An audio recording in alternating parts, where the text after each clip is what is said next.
आप बाहरी वर्ल्ड से पैसा नहीं कमा सकते, आपको क्या लगता है? आप बाहरी से पैसा कमा सकते हो? लगता है किसी को? आप बाहर से पैसा कमा सकते हो कि अंदर से पैसा कमा सकते हो? इशारों में बताओ, अनम्यूट तो करूंगा नहीं।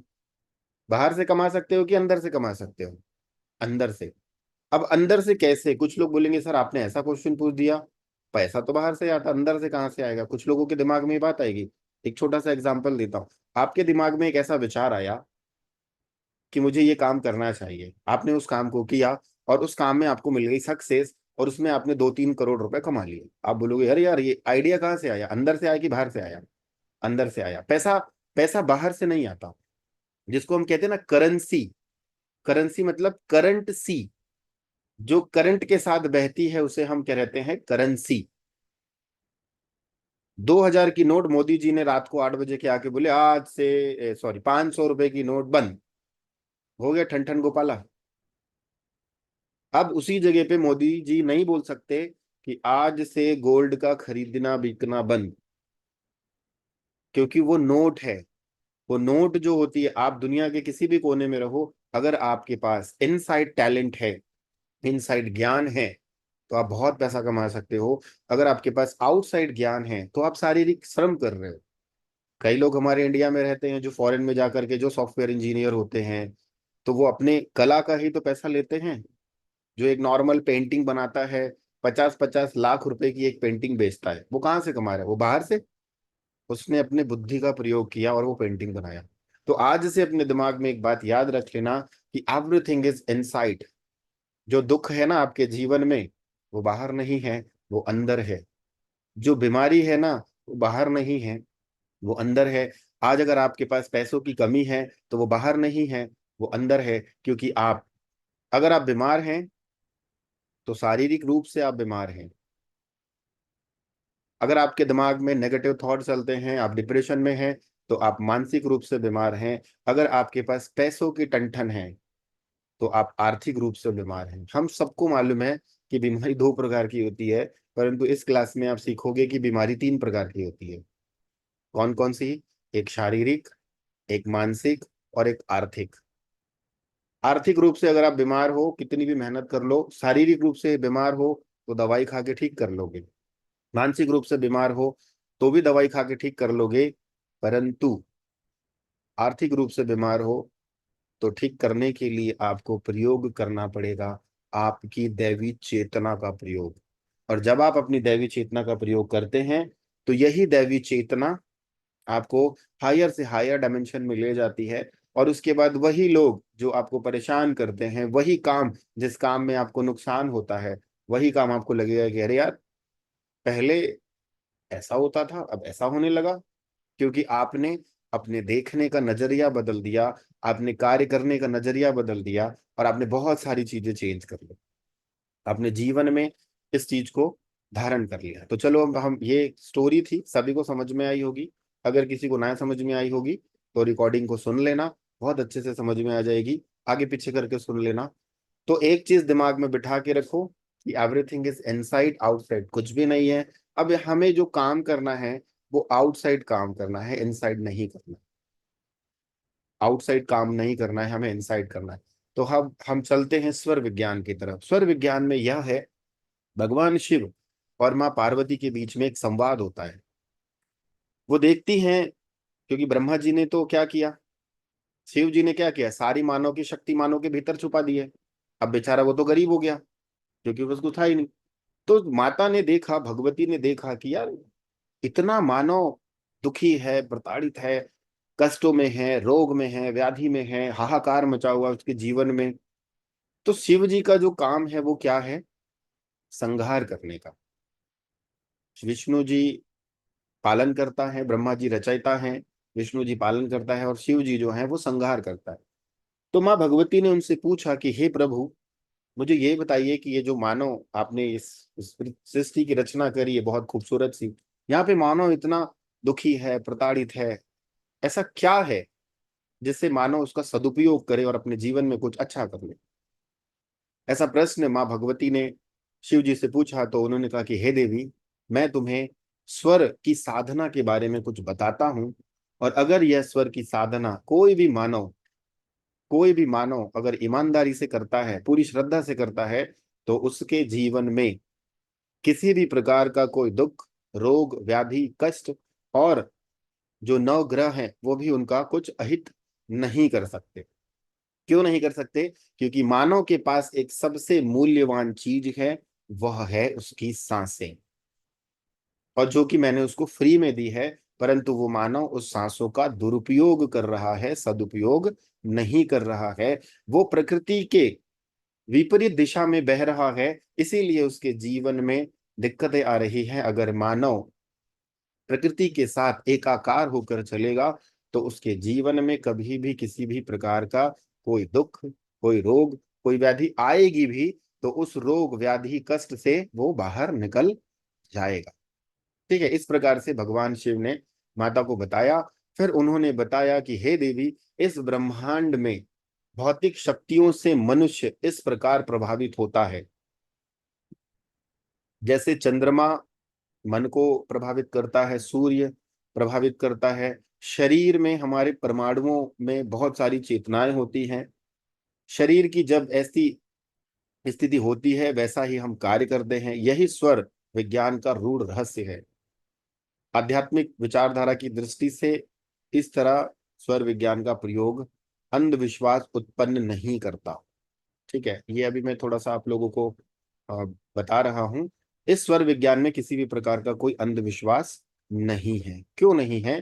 क्योंकि सांस आपकी, शरीर आपका, एक सेकंड,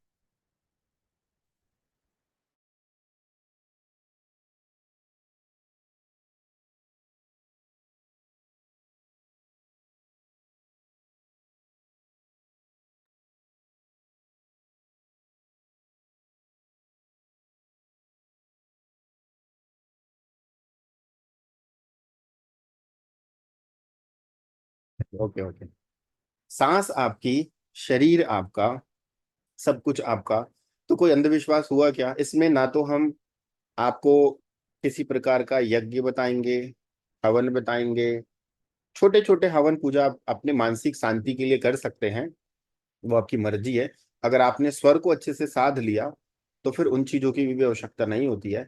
परंतु हमेशा याद रखना, हमारे जो अवचेतन मन है, उस अवचेतन मन को एक माध्यम चाहिए, एक मीडियम चाहिए। तो जब तक आप एक मीडियम नहीं लेंगे, तब तक आपका अवचेतन मन उन बातों को सच नहीं मानता, उन बातों को वो बाईपास कर देता है। क्योंकि हमारा सबकॉन्शियस माइंड जो है वो इस तरीके से ही काम करता है।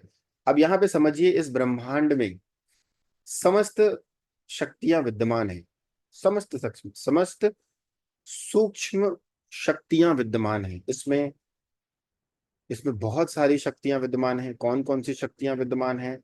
नर, पिशाच, किन्नर, गंधर्व, दैवी शक्ति, है ना। वास्तु पुरुष के वास्तु पुरुष के 45 देवता, समस्त जीवों की सकारात्मक शक्ति, देवदूत, देवदूत मतलब समझ रहे हैं, जो एंजल्स होते हैं वो, ये सारी की सारी शक्तियां इस ब्रह्मांड में विराजमान हैं। और इन सारे शक्तियों के पास में दो ही शक्तियां हैं, एक है पॉजिटिव और एक है नेगेटिव। समझना, आज मैं जो बता रहा हूं, इसको अगर आप समझ लिए, तो आज से ही आप अपने जीवन में इसको अमल करना चालू कर देना। मजा आएगा। 15 दिन में आप देखोगे कि जीवन में कुछ तो अच्छा होने लगेगा। आप इतना लॉजिकली समझ लो, जिस बिस्तर में आप बैठे हो, आपको क्या लगता है, या जिस चेयर में आप बैठे हो, उस चेयर में आपको क्या लगता है कि क्या उसमें सिर्फ और सिर्फ पॉजिटिव एनर्जी ही होगी, या नेगेटिव एनर्जी भी होगी? होगी? क्या लगता है? दोनों होगी? दोनों होगी। अब दोनों होगी, तो इसमें सबसे ज्यादा दिक्कत क्या होती है मालूम है? जिस जगह बैठ करके आप बहुत ज्यादा negative negative negative negative negative सोचते हैं, तो उस स्थान पे नेगेटिव एनर्जी का प्रबल हो जाती है, नेगेटिव एनर्जी प्रबल हो जाती है। ऐसे समझ लीजिए कि आप क्या कर रहे हैं। एक चीज याद रखना, E = MC²। E = MC²। इस दुनिया में जितनी भी चीजें हैं, वो सब की सब एनर्जी से बनी है, इलेक्ट्रॉन, न्यूट्रॉन और प्रोटॉन। उसके अलावा दुनिया में कोई, ये जो शरीर है ना, ये भी एनर्जी का ही बना हुआ है। ये आपको हार्ड मास जो दिख रहा है ना, ये कोई मतलब का नहीं है। मर जाएंगे तो फूक दिया जाएगा, बाद में राख बचेगी, गंगा जल में बहा दिया जाएंगे। हम गर्व करते हैं इसका। हम जो पैसों के लिए हाहाकार मचाते हैं ना, हाय पैसा हाय पैसा हाय पैसा, मरने के बाद वो गठरी वहीं की वहीं छूट जाती है, और घर वाले क्या, जल्दी फूको ले जाके यार, इतना रो रहे हैं, और सर दर्द दे दिया। एक चीज याद ध्यान देना, जब कोई जिंदा रहता है तो उस व्यक्ति का नाम लिया जाता है, जब कोई मर जाता है तो क्या बोलते हैं कि उसकी डेड बॉडी कब आएगी। देखो, जिंदा है तो नाम लिया जाता है, और अगर मर गया तो कहते हैं कि उस व्यक्ति की डेड बॉडी कब आएगी। तो मानो कितना बदमाश है। ये नहीं कहते कि वो श्रीमान जी को कब लेके आया जाएगा, ये कहते कि यार फलाने आदमी की डेड बॉडी कब आएगी, आना है मुक्ति धाम में, एक फॉर्मेलिटी है, निभाना है, चेहरा दिखाना है, साइन करना है और चले जाना है। और मुक्ति धाम में जाने के बाद वो शोक मनाने नहीं जाते, वो क्या करने जाते हैं, तू मरा था, साइन करने आ गया, कल को पता चलेगा कि आया था भैया, तो मेरे यहाँ भी कोई मरेगा तो तू भी आ जाना। ये फॉर्मेलिटी है, ये सत्य है। अगर ये कड़वी बात है तो कड़वी है, परंतु ये सत्य है। क्यों ऐसा? तो उस हर चीज में एनर्जीज होती हैं, पॉजिटिव और नेगेटिव। जैसे कि गंधर्व, यक्षराज, किन्नर, हर चीज में पॉजिटिव एनर्जी होती है। एक किन्नर भी बहुत पॉजिटिव होता है, और एक किन्नर बहुत नेगेटिव होता है। एक किन्नर आपको आशीर्वाद देता है, और वही दूसरा किन्नर आपको श्राप भी दे सकता है। एक यक्षराज, यक्षराज कुबेर भगवान है, तो हम हाथ जोड़ते ना, हे कुबेर भगवान धन का भंडार भरो। और एक रक्ष यक्षराज है, ठीक है। एक यक्षराज जो है वो नेगेटिविटी को पैदा करते हैं। वैसे ही यक्षिणियां होती हैं, वैसे ही गंधर्व होते हैं, वैसे ही हर चीज इस दुनिया में दो पहलू हैं, तीसरा पहलू नहीं है। या तो पॉजिटिव होगा या तो नेगेटिव होगा, इसके अलावा दुनिया में कोई दूसरा पहलू नहीं है।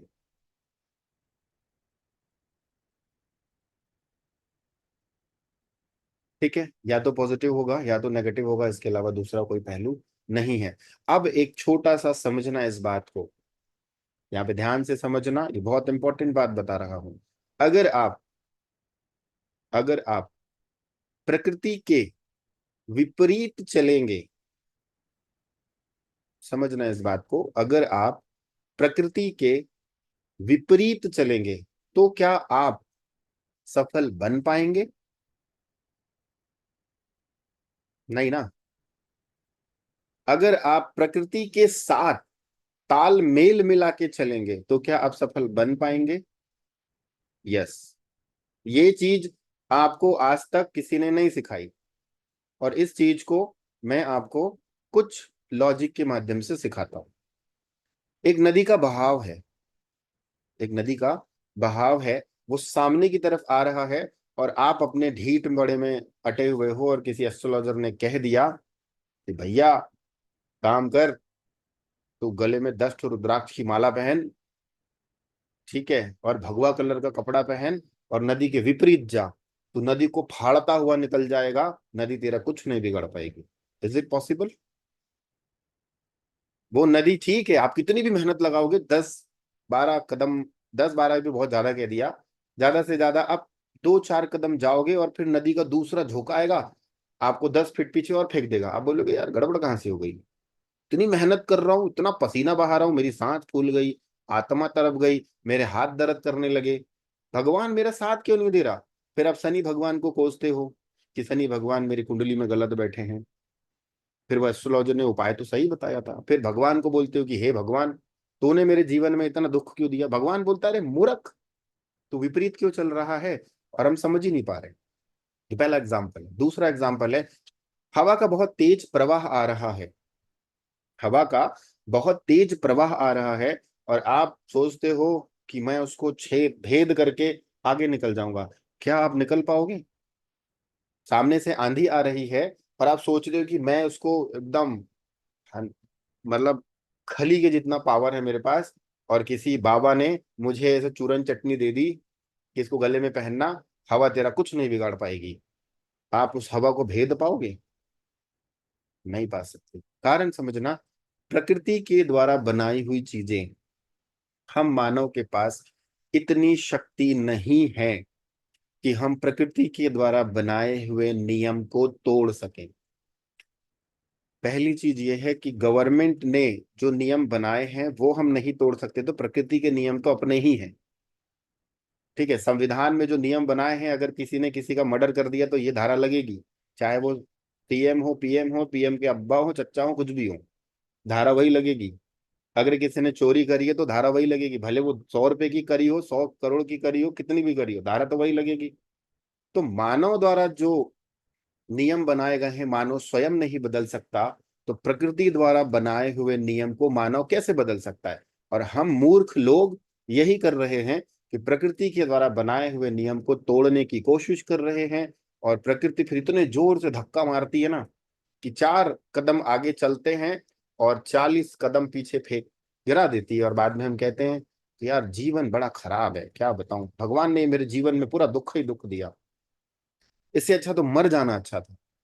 यही चीजें आती है लोगों के दिमाग में, कचरे के अलावा कुछ नहीं आता है।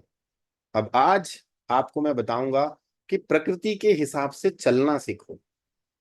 प्रकृति के हिसाब से कैसे चलोगे, प्रकृति के हिसाब से आपको चलना है, कैसे चलना है? अगर मान लीजिए नदी का बहाव आपकी तरफ आ रहा है और आप उल्टे हो जाओ, नदी के बहाव में बहने लगो, तो नदी आपको कहाँ तक छोड़ के आएगी आपको भी पता नहीं चलेगा। और अब मजा आएगा, आनंद आएगा आपको, और इतने झटके लगेंगे और आपको लगेगा कि यार बिना हाथ पैर हिलाए मैं तो 5 किलोमीटर तक, अरे मजा ले लिया। या फिर आंधी आ रही है, आंधी में पीठ कर लो और धीरे धीरे चलो, आप देखोगे कि आप 10 किलोमीटर तक चले जाओगे, आपको थकान बिल्कुल नहीं। क्यों? क्योंकि प्रकृति आपको सपोर्ट कर रही है। समझ में आई ये बात, यस या नो? ठीक है, बहुत